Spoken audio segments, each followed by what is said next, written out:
잠언 30장 5절 말씀입니다.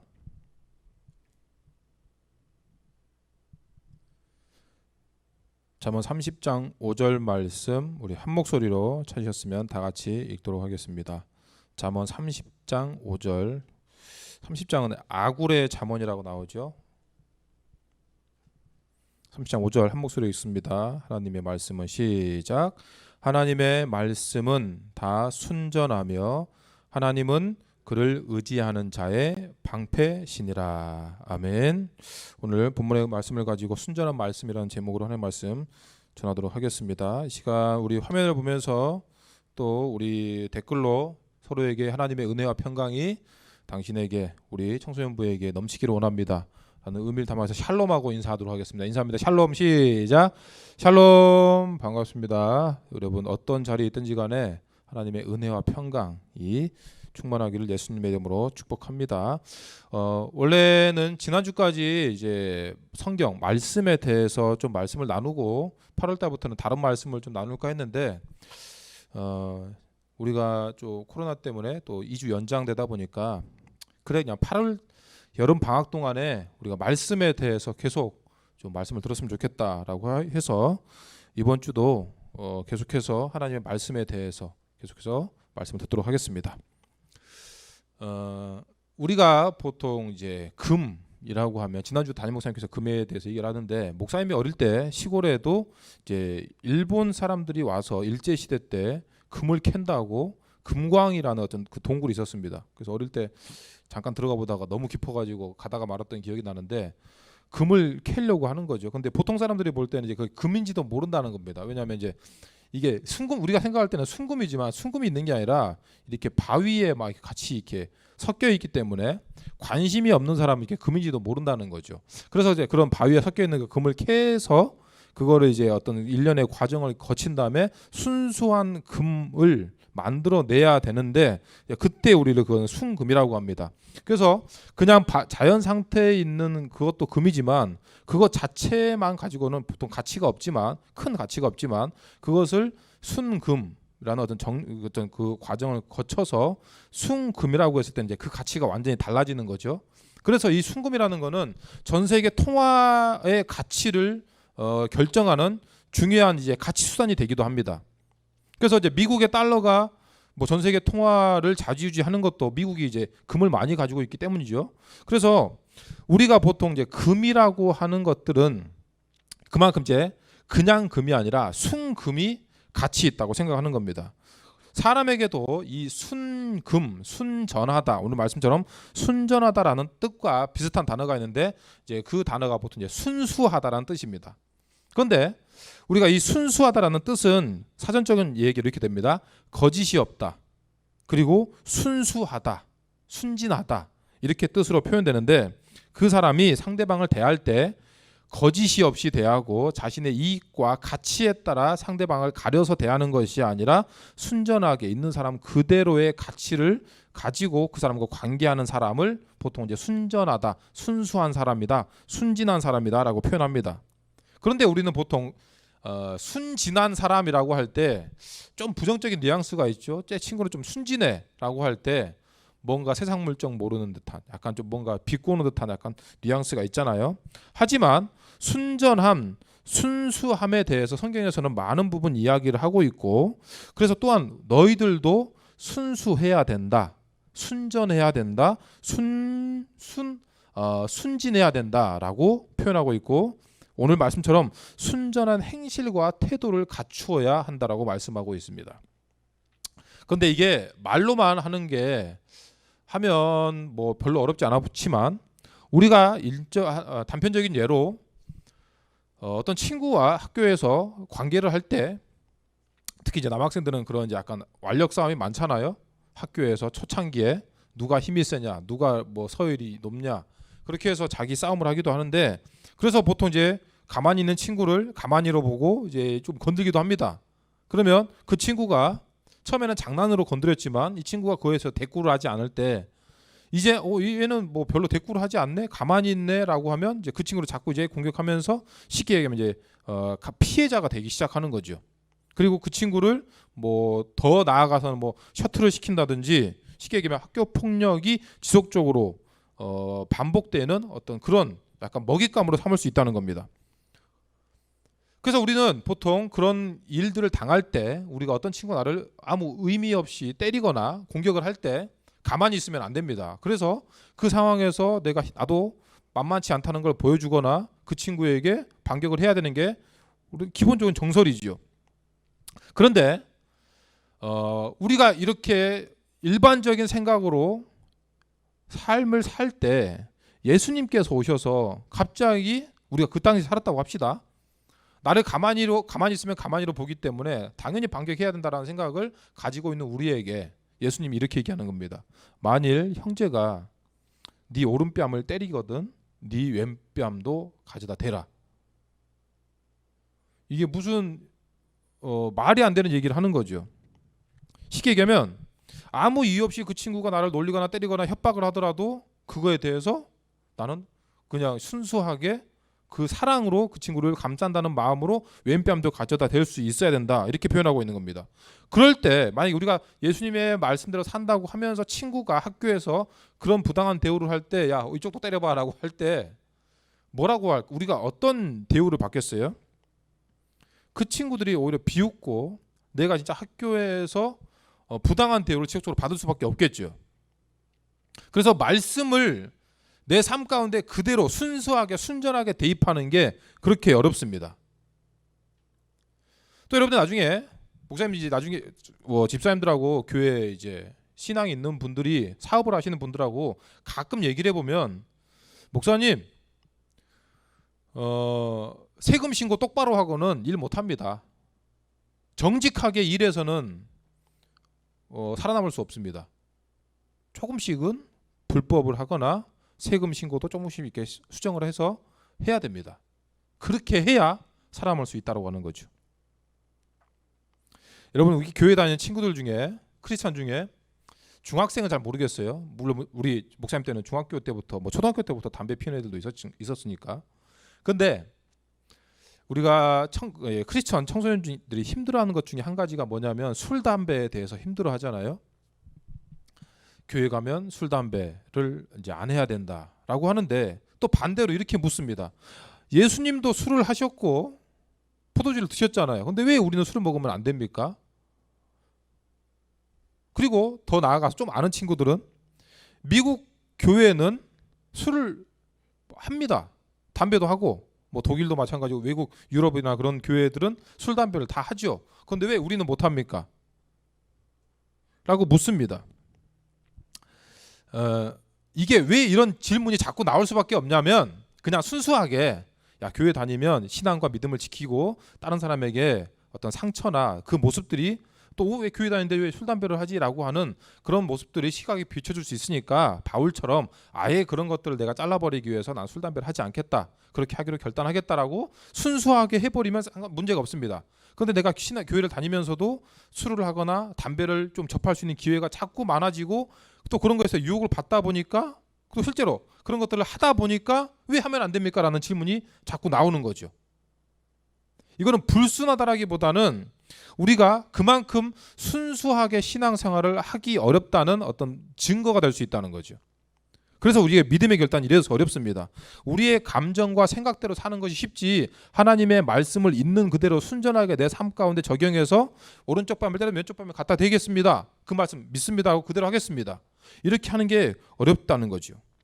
그러나 그런 어려움이 있음에도 불구하고 내가 말씀대로 순수하게 살겠습니다라고 하는 몸부림침이 없다면 내가 똑같은 죄를 반복하는 거에 대해서 내가 이것을 죄를 끊어버리고 싶다는 그런 간절한 마음이 없다면 내 안에는 하나님의 말씀이 없는 것이고 생명이 없는 것입니다. 나는 예수님을 내 인생의 구세주로 영접합니다라고 말로는 떠들었지만 그의 삶과 행동을 볼 때 내 삶의 주인은 예수님이 아니라는 증거라는 것이죠. 우리는 예수님이 사셨던 것처럼 예수님을 내 안에 그 예수님을 내 인생의 구세주로 영접한 사람이라면 순전하고 순수한 믿음으로 하나님의 말씀을 지키기 위한 애씀과 노력이 있어야 된다는 것이죠. 이런 결단을 하는 우리를 그 믿음대로 살 수 있도록 도우시고 그 길을 밝혀주시는 것이 바로 하나님의 말씀이라는 것입니다. 그래서 이 믿음으로 오늘 본문의 말씀을 다시 한번 같이 보겠습니다. 오늘 본문의 말씀, 하나님의 말씀은 다 순전하며 하나님은 그를 의지하는 자의 방패시니라. 아멘. 하나님 말씀 뭐라고요? 순전하다, 순수하다라고 합니다. 보통 우리가 처음에 금을 얘기했지만, 금은 목사님이 이제 제 친구가, 친한 친구가 서울 종로에서 금은방을 하고 있는데, 그 친구한테도 물어보면 금은 원래는 100%는 안 된대요. 이게 불순물이 아예 없다라고는 말을 못 한답니다. 왜냐하면 아무리 정련을 하고 재련을 하더라도, 그래서 거기에 불순물이 아예 없다라고는 못 하는데, 그래도 거의 없다라고 해서 99.99%라고 도장을 딱 찍잖아요. 그러면 그거를 그냥 순금이다라고 그냥 인정해 주는 거죠. 전 세계 통념으로. 하지만 하나님의 말씀은 99.99%가 아닙니다. 0.01%의 불순물도 없다는 것이죠. 그래서 하나님께서 우리를 향한 말씀에는 거짓이나 실수가 0.1%도 없으시고, 하나님의 하신 말씀은 진리로서 그 말씀이 우리 삶 가운데 그대로 이루어진다는 것이죠. 우리는 이 사실을 믿어야 된다는 겁니다. 때문에 우리가 순수한 하나님의 말씀을 순수하게 믿으면, 내가 그 하나님의 말씀에 순수하게 믿는 믿음으로 인해 순수하고 순전한 하나님의 말씀이 우리의 삶 가운데 그대로 이루어진다는 겁니다. 그래서 하나님의 말씀이 우리 삶 가운데 그대로 이루어지게 하기 위해서는 우리가 하나님의 말씀을 순전하게, 순수하게 100% 믿어야 된다는 것이죠. 내가 하나님 말씀을 믿는 그 믿음에는 0.01%의 불순물도 없어야 된다는 겁니다. 그래서 우리가 기도할 때 그 기도를 오랫동안 지속하지 못하는 이유가 뭘까를 생각해 보면, 내가 기도하면서도 내가 이 기도한 이 기도의 내용이 이루어질 것인가에 대한 확신이 없기 때문에 내가 이 기도를 붙잡고 믿음의 기도를 할 수 없다는 겁니다. 여러분 한번 생각해 보세요. 내가 지금 하나님 앞에 기도하는 이 기도가 하나님께서 들으시고 99.99%가 아니라 100% 이 기도에 응답해 주실 것이다라는 믿음이 있으면, 여러분 우리는 기도 안 하고는 못 배깁니다. 기도를 당연히 할 수밖에 없는 것이죠. 근데 내가 기도할 때 하나님께서 들어주실까라고 하는 이런 의심이 들어가는 순간 그 기도의 힘을 잃어버린다는 것이죠. 그래서 기도에도 순수한 기도가 필요합니다. 순수하다는 게 뭐냐? 하나님께서 나의 기도를 듣고 응답해 주실 것이다. 하나님은 순전하시고 순전하셔서 완전하신 말씀으로 이루어 주시는 분이신 줄로 믿으시기를 바랍니다. 아멘. 계속해서 후반부에는 뭐라고 했어요? 하나님은 그를 의지하는 자의 방패시니라. 여러분 우리가 이 방패라는 의미를 생각해 볼 때 영화 300을 보셨는지 모르겠습니다. 원래 영화 300이 19금이죠. 근데 뭐 유튜브 보면 뭐 이렇게 볼 수 있으니까. 근데 어찌됐건 영화 300이 아니더라도 영화의 어떤 그 전쟁의 장면을 보면 적군이 옛날에는 이제 화살을 쏘잖아요. 그러면 그 화살을 쏠 때 보통 그 화살을 무엇으로 막냐 하면 방패로 막습니다. 그래서 옛날 방패는 보통 이렇게 엄청 큽니다. 딱 뒤에 숨으면 우리 그 사람의 몸이 그 방패 뒤에 다 숨을 수 있도록 엄청 크죠. 그래서 우리가 방패라는 것은 단지 전쟁에서뿐만 아니라 우리의 삶 가운데서도 분명히 필요한 게 방패입니다. 우리가 때로는 우리 인생에 문제가 있을 때 그것을 직접적으로 이렇게 공격하고 싸워야 될 때도 있지만, 때로는 그것을 방패로서 그냥 튕겨버려야 되는 문제들이 정말 많다는 거죠. 우리가 하나님은 오늘 말씀에서 뭐라고 하셔요? 누구에게 그의 방패가 되어주신다고 하십니까? 하나님을 의지하는 자, 하나님을 의지하는 자의 방패가 되어주셔서 우리가 생각하는 어떤 어려움이든지 하나님께서 막아주신다는 것이죠. 그런데 우리가 하나님을 의지하는 자의 방패가 되어주신다고 하나님께서 말씀하시는데, 반대로 생각하면 오늘 우리 스스로에게 한번 물어봤으면 좋겠어요. 내가 지금 오늘 의지하고 있는 것은 무엇인가? 여러분이 의지하고 있는 게 뭐예요? 반대로 한번 얘기해 볼까요? 나는 뭐 없으면 못 살 것 같아. 나는 오늘 이거 없으면 못 살 것 같아. 그게 뭡니까? 여러분 돈 없으면 못 살 것 같아요? 건강이 없으면, 공부를 못하면 못 살 것 같나요? 좋은 대학교 못 가면, 합격 못하면, 친구가 없으면, 스마트폰 없으면, 부모님이 계시지 않으면 못 살 것 같아요? 얼마 전에 뉴스에서 좀 안타까운 소식이 있었는데, 부산에서 어떤 친구가 19살인가 20살이었던 것 같아요. 고등학생이었던 것 같아요. 맞아, 고등학생. 근데 이제 9급 공무원의 시험을 쳤는데 합격했다고 이제 문자가 거기 딱 뜬 겁니다. 그래서 친구들한테 주변에 다 합격했다고 이제 자랑을 했겠죠. 근데 이게 전산 오류였어요. 나중에 다시 보니까 불합격으로 처리가 된 거죠. 이 친구가 자살을 했습니다. 무슨 얘기냐? 오늘 말씀대로 따지면 이 친구는 그 합격했다라는 그게 없으면 못 살 것 같아서 삶을 스스로 끊은 거죠. 여러분 이 생각처럼 여러분은 오늘 나의 삶 가운데 뭐가 이게 없다면 못 살 것 같으세요? 물론 다 필요한 것들입니다. 건강, 공부, 뭐 학업, 또 대학, 뭐 돈 다 필요하죠. 하지만 우리가 그 무엇보다 의지해야 될 것, 이거 없으면 못 살겠습니다라고 꼭 고백해야 될 것은 주님, 하나님입니다. 하나님, 오늘 저는 다른 어떤 것들보다 주님께서 저와 함께 하시지 않으면 저는 단 하루도 살 수 없습니다라는 고백이 바로 저와 여러분에게 있기를 예수님의 이름으로 축복합니다. 아멘. 돈이 우리의 방패가 되어줄 수 있어요? 물론 어떤 친구들은 10억을 준다면 내가 1년 동안 감옥에 갈 수 있다라고 하는 응답하는 비율이 우리나라 청소년 중에 절반이 넘는다고 하지만 그만큼 돈을 중요하게 여긴다는 거죠. 하지만 돈이 우리를 죄에서 건져주고 사망에서 우리를 건져주고 영원한 생명을 줄 수 없다는 겁니다. 건강이 우리의 방패가 되어줄 수 있어요? 공부가, 대학교가, 친구가, 스마트폰이, 부모님이 우리의 방패가 되어줍니까? 잠깐은 될 수 있겠죠. 여러분 그 어떤 것도 해결하지 못하는 우리의 죄에 대해서 또 하나님의 심판대 앞에서 우리의 방패가 되어 주실 수 있는 분은 오직 주님 한 분밖에 없는 줄로 믿습니다. 주님, 저는 주님을 위해 열심히 돈 벌었습니다. 주님을 위해서 열심히 공부하고 또 좋은 대학교 가서 좋은 내가 원하는 위치에 갔습니다. 그래서 그 받은 것을 가지고 어려운 사람을 도왔고 11조도 많이 했습니다. 주님 저 잘 아시죠? 주님 저 지켜주세요. 여러분 이렇게 한다고 해서 하나님께서 우리의 방패가 되어주시는 게 아닙니다. 많은 것이 불확실하고 내가 어디로 가야 될지 모를 때 이때 우리의 방패는 뭐가 돼야 될까? 하나님을 의지해야 된다는 것이죠. 하나님의 도움을 구해야 된다는 겁니다. 여러분 있는 사람이든 없는 사람이든 하나님을 의지하는 사람에 하나님께서 방패가 되어주신다는 것이죠. 나의 힘을 의지하거나 또 내 지식을 의지하거나 내가 공부 좀 잘한다고 하거나 또 내가 학벌이나 능력이 좋다고 해서 그런 것들을 의지하거나 또는 내 집안 형편이 좋다고 해서 우리의 가정 어떤 배경을 내가 의지하거나 내가 건강이 좋다고 해서 나 운동 잘한다고 해서 내가 자존심이 높다고 해서 자존감이 높다고 해서 그런 거를 의지한다고 해서 그것이 나의 방패가 되어주지 못한다는 거죠. 반대로 얘기하면 내 상황이 그런 것들이 아무것도 없고 보잘것없고 어려울지라도 주님을 의지하면 하나님께서 그 사람의 방패가 되어주시는 줄로 믿습니다. 아멘. 시편 50편 15절에 환난 날에 나를 부르라 내가 너를 건지리니 네가 나를 영화롭게 하리로다. 아멘.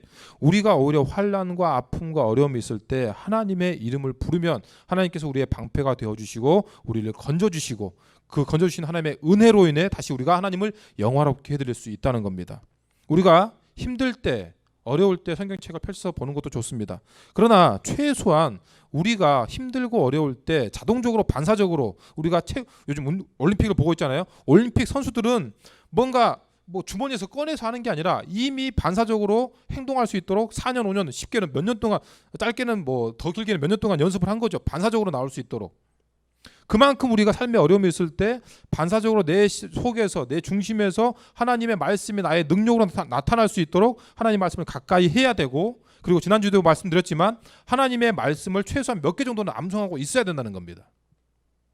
우리는 창세기 1장 1절 암송하고 있습니다. 이걸 벗어나야 돼요 이제.